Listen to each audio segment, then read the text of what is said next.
beserta seluruh jajarannya, sekretaris dinas dan jajaran, dan tidak lupa seluruh peserta yang hadir, yaitu PNS, P3K, dan P3K paruh waktu jenjang sekolah dasar Profil Bidik Kapanewon Wonosari yang saya cintai, yang saya banggakan, dan yang saya hormati.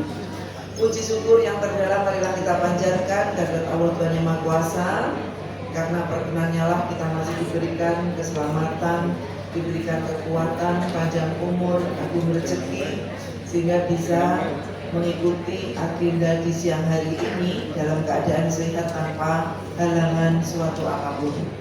Dan tidak lupa saya juga mengucapkan selamat kepada Bapak Ibu penerima penghargaan yang tentu waktu 30 tahun, 10 tahun adalah waktu yang panjang.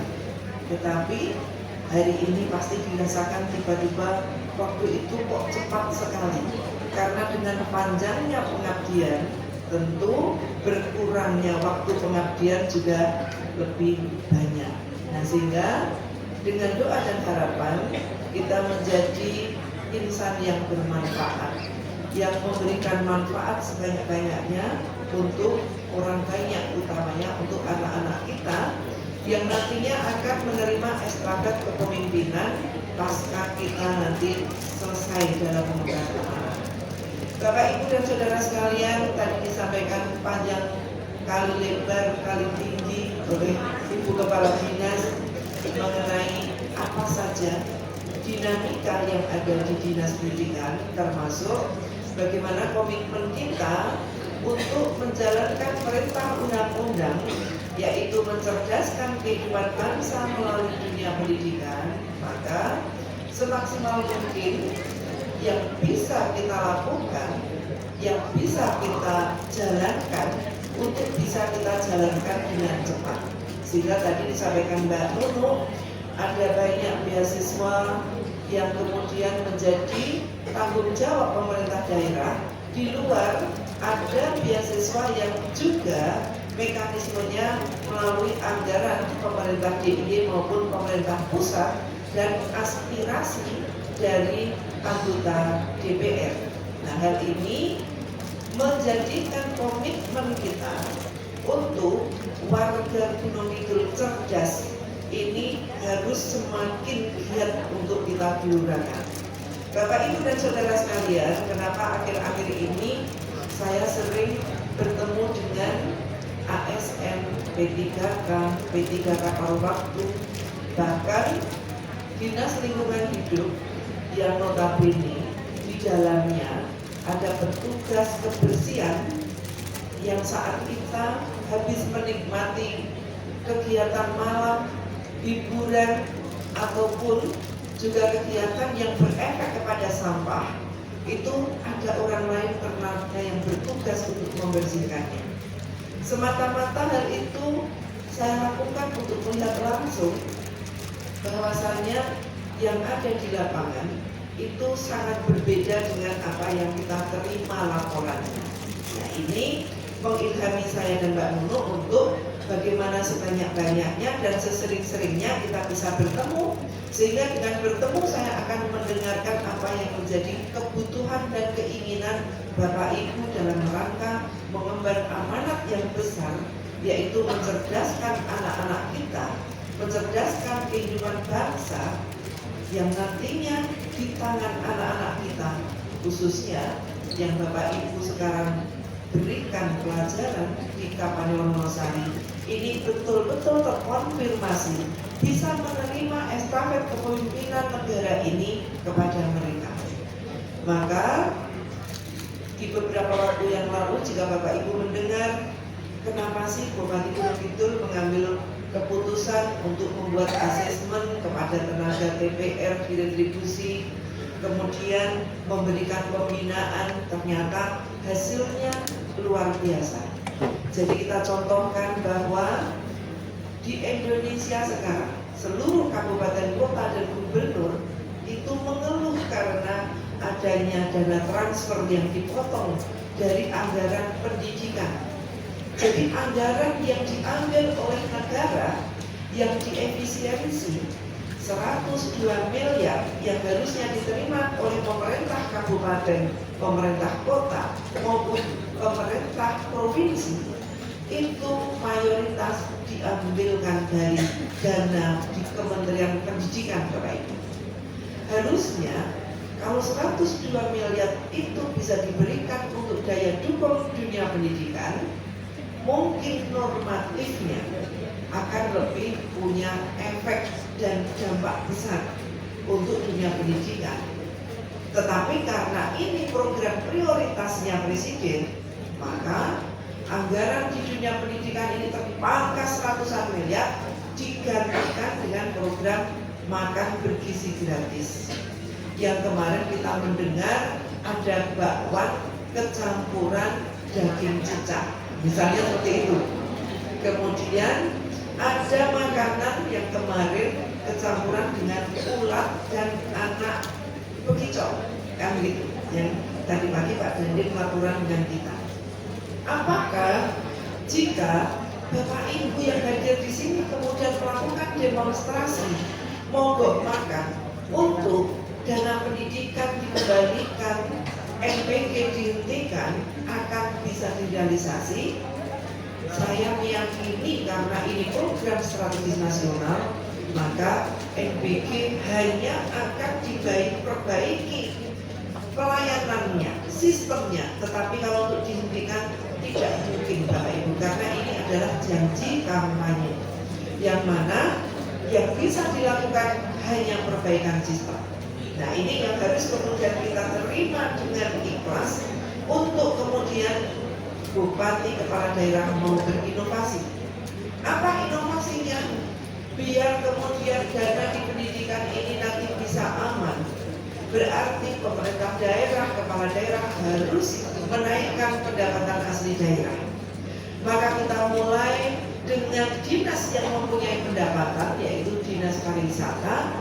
Kemarin ada 30 petugas TPR kita asesmen, kita berikan pembinaan. Setelah bertugas Bapak Ibu terkonfirmasi, karena saya sering mendampingi mereka. Di saat bertugas saya menengok mereka, di saat mereka bertugas saya menyapa mereka. Dari 30 petugas TPR Bapak Ibu yang baru saja bertugas dari tanggal 2 sampai tanggal 23 hari ini, maka perubahan pendapatan asli daerah kita signifikan. Kalau tahun lalu di tahun 2025 tanggal 23 Januari pendapatan pariwisata kita hanya 1,8 miliar. Hari ini dari tanggal 2 Januari sampai 23 2026 naik menjadi 5,8 miliar. Ini gunane duit bupati galak. Jadi kalau kemudian setiap bulan ternyata apa yang dibilang oleh rakyat, oleh masyarakat bahwa retribusi bocor, pendapatan kita bocor, saya tidak berpikir bocornya dari mana, tetapi faktanya tahun lalu itu hanya 1 miliar lebih sedikit. Hari ini Bapak Ibu kenaikannya sudah lebih dari 4 miliar, berarti 4 kali lipat. Kalau sebulannya 5 miliar berarti 12 bulan PAD kita bisa 60 miliar. Kemarin hanya 30 miliar, terus yang 30 miliar kemana? Kan pasti begitu jawabannya Bapak Ibu. Inilah yang sedang saya pikirkan. Nah, ini fungsinya saya membersamai mereka-mereka. Saya tanya, apa kesulitan Bapak Ibu dalam bertugas? Ibu, saya takut membawa uang ke kantor karena satu petugas retribusi membawanya itu 100 juta, 200 juta. Saya tinggal telepon Bank BPD dan BDG. Pak Direktur, Bu Direktur, ambil uang di TPR. Karena mereka takut dirampok, Bapak Ibu. Takut kalau di jalan kenapa-napa. Selesai tugas. Berikutnya ada yang telepon, ibu saya tidak berani bertugas. Ada yang mendatangi saya dari sini, dari sana, dari barat, belakang, depan, utara, timur, laut, dan begitu. Saya berikan solusi. Oke, Kepala Dinas Kominfo, tolong di atas kepala petugas retribusi dipasang CCTV. Nah, kan gitu Bapak Ibu, dipasanglah CCTV. Sehingga kalau ada yang menekan, bahkan mungkin ada yang merampas uang, Bapak Ibu silahkan miss call saya langsung akan buka CCTV, karena yang pegang untuk CCTV-nya bisa kita akses di handphone kita. Dengan cara itu Bapak Ibu, sekarang Bapak Ibu petugas DPR merasa terlindungi. Seperti janji politik saya, ngayomi memberikan rasa aman, ngayemi memberikan rasa tentram, dan ngayani memberikan kesejahteraan. Setelah saya baca, beliau bekerja itu kenaikan kita dari tadinya hanya 1 miliar menjadi hari ini hampir 6 miliar. Saya langsung mengundang Pak Sekda tadi. Pak Sekda, semua petugas retribusi kalau mau bekerja kasih SPPD sehingga setiap hari ada pendapatan di luar gaji Bapak Ibu. Itu namanya ngayani yang tidak dilanggar dalam aturan kita. Nah, demikian hari ini saya ini paling banyak hadir bersama Kepala Dinas Pendidikan. Kalau tidak di kantor Dinas Pendidikan, kami juga turun. Kalau tidak di Bangsal, kami berpikir bahwa di saat bertemu dengan Bapak Ibu semua, saya akan tahu apa yang disampaikan Ibu Kepala Dinas mengenai problem-problem Bapak Ibu, kesulitan Bapak Ibu dalam mengelola sekolah masing-masing, kesulitan di saat ada gedung yang sudah rusak, tidak berani untuk mengeluarkan anggaran apapun karena takutnya menjadi temuan. Sehingga bagaimana Dinas Pendidikan ini berkomunikasi dengan Bupati untuk bisa mengakses anggaran untuk masing-masing sekolah. Termasuk kami mendengarkan kepala sekolah yang audiensi bagaimana bos ini bisa diterima. Sehingga saya minta Pak Kepala BKAD untuk segera bos harus diberikan. Tidak boleh guru kemudian kepala sekolah tidak bisa mengelola keuangan padahal itu dibutuhkan. Dan bagaimana anak kita akan cerdas jika sarana prasarananya dan juga kesejahteraan gurunya tidak diperhatikan. Nah, inilah yang menjadi PR saya, sehingga saya merasa sangat bahagia di saat bertemu dengan para pendidik di dunia pendidikan. Karena harapan kita di sanalah yang sering kita nyanyikan bersama bahwa guru adalah pahlawan tanpa tanda jasa. Itu kita pertaruhkan harapan bangsa dan negara untuk anak-anak kita ke depan di dunia pendidikan Bapak Ibu sekalian. Termasuk kami berpikir bagaimana para guru bisa nanti bersekolah, ada beasiswa untuk kuliah kembali, untuk bisa menjadi pejabat. Karena saya lihat di Dinas Pendidikan itu saya baca, saya minta Pak Kepala BKPPD, ini di Dinas Pendidikan ini sudah nggak ada pejabatnya Bapak Ibu.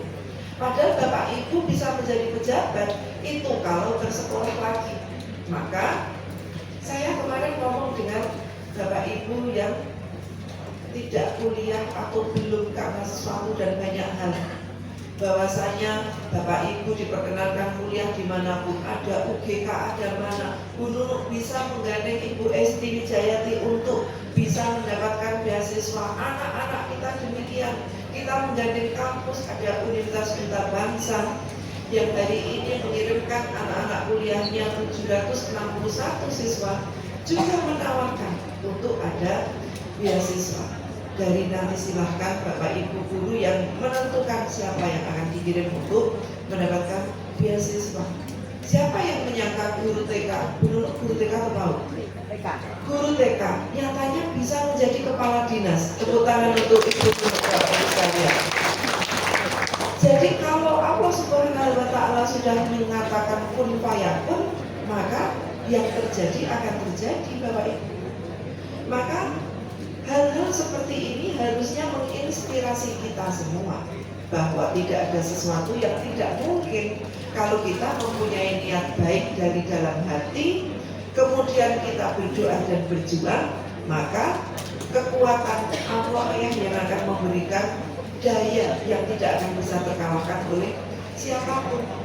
Maka saya selalu mengatakan bagi rekan-rekan yang masih P3K, masih P3K paruh waktu, jangan pernah menyerah. Karena ada yang kemudian mengundurkan diri, kemudian kemarin beberapa malah ada yang mengundurkan diri dari P3K, mendaftar jadi ASN, malah kemudian pas tidak lolos P3K kemudian daftarnya masuk dan P3K paruh waktu yang bersangkutan malah tidak lolos, Bapak Ibu. Nah, inilah kemampuan mengasah insting itu juga perlu untuk kita lakukan. Bagaimana ya arah angin ini? Kalau arah angin di utara itu agak kencang, berarti kita harus berada di sebelah mana? Nah, ini perlu kita asah bersama. Banyak sekali Bapak Ibu perjuangan yang kemudian membuahkan hasil. Ini tidak sedikit contohnya. Jangan sampai Bapak Ibu sudah P3K, sudah honorer bertahun-tahun, kemudian dibujuk salah satu teman untuk melepaskan itu, padahal kita tidak tahu nanti aturan dari kementerian akan seperti apa, sehingga kita menyesal dengan pengabdian yang lama itu kemudian sia-sia. Tapi gaji saya masih kecil Ibu. Saya sering diskusi dengan Mbak Nunu, bagaimana ya nasib saudara-saudara kita P3K paruh waktu. Penyebutannya P3K paruh waktu, tetapi bekerjanya penuh waktu, kan begitu. Tapi gajinya tidak penuh, kan seperti itu Bapak Ibu. Dan ini dialami oleh banyak P3K dan P3K paruh waktu yang lain. Tapi Mbak Nurul selalu menyemangati juga Ibu, pidato. Pasti nanti itu akan ada jalan. Tahu nggak Ibu, P3K paruh waktu yang berharap untuk seperti mereka yang antri itu banyak sekali Bu. Kata di dalam kitab suci kita yang kita percaya, dalam kitab suci, dalam hadis, sesuai dengan agama kita sebagai orang muslim, kalau kita bersyukur akan ditambah nikmat kita itu. Maka mari kita ajak sebanyak-banyaknya dari para teman-teman kita yang P3K paruh waktu untuk mensyukuri hal ini, supaya nikmat Allah Subhanahu wa Ta'ala ditambah. Siapa yang akan menyangka SPPG yang baru diangkat 3 hari tiba-tiba jadi P3K, coba Bapak Ibu.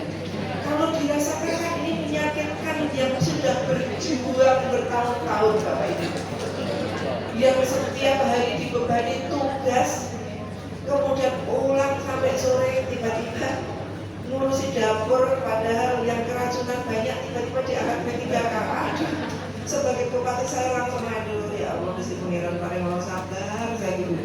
Bahkan bisa tidak menutup kemungkinan nanti dibebankan kepada APBD Bapak Ibu. Nah ini kemudian ini adil apa tidak ya kan gitu. Kemudian kami renungi, mungkin ini ujian untuk sebuah kepemimpinan kan gitu. Sehingga bagi Bapak Ibu guru, baik itu ASN, P3K paruh waktu, marilah untuk kita teguh hatinya. Saya selalu menyampaikan kepada kawan-kawan kepala OPD untuk hati kita itu selalu teguh. Teguh adalah kuat.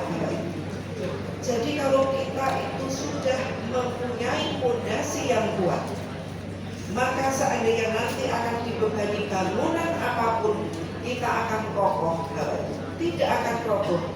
Kalau kita teguh hatinya, ada angin sekencang apapun kita juga tidak akan roboh. Kalau kita teguh hatinya untuk menjadi orang yang jujur, orang yang adil, orang yang arif, orang yang bijaksana, maka itu adalah jalan kesempurnaan kita sebagai pemimpin.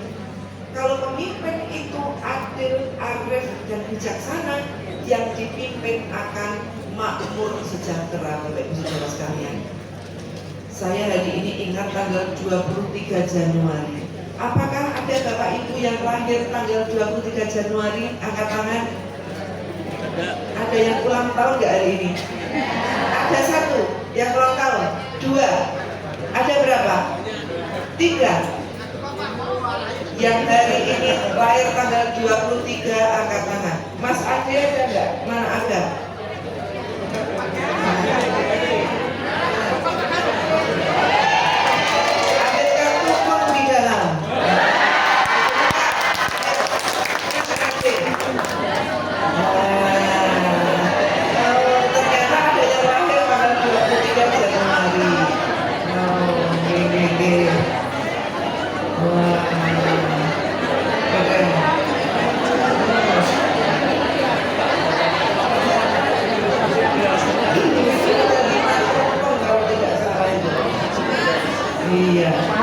karena hari ini berbarengan dengan hari lahirnya Presiden Republik Indonesia yang kelima, Ibu Megawati Soekarno Putri juga. Maka di luar sana banyak pembagian tumpeng, kemudian besok ada penanaman pohon, menebar ikan, itu. Jadi saya ingat, wah ini ada acara dengan Mbak Nunu ini. Siapa tahu ada yang lahir tanggal 23. Nah, mana ada?